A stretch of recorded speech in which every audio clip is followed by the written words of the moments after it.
Des cétacés par dizaines, un spectacle de la nature observé chaque année dans le gouffre de Cap-Breton.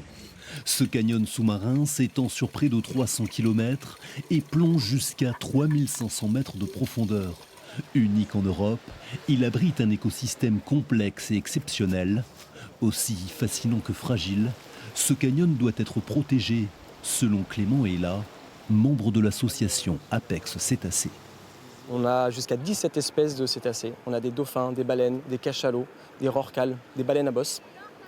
Ces espèces-là viennent pour la plupart pour se nourrir, mais également se reproduire et mettre bas.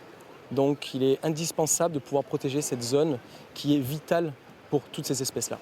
Pour protéger ce trésor de biodiversité menacé par la pêche industrielle et autres activités humaines, les deux scientifiques militent pour que le gouffre de Cap-Breton soit classé aire marine protégée.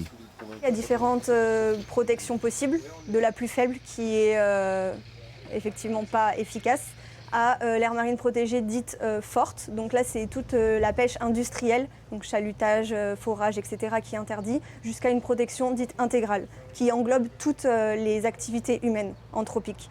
Donc pour ces cétacés-là, au minimum, une protection forte serait nécessaire, au moins sur la partie gouffre de Cap-Breton. Seulement voilà, les engagements de l'État se font attendre.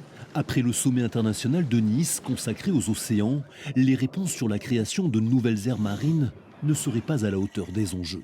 Il y a eu des annonces de fait, mais après étude de ces zones qui ont été annoncées, on s'est rendu compte que c'était déjà des zones qui étaient classées comme aires marines protégées, mais pas des aires marines protégées fortes.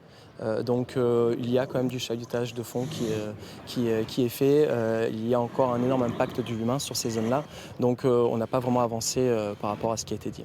Pour défendre ce projet, l'association travaille sur les premières publications scientifiques liées aux cétacés du gouffre de Cap-Breton.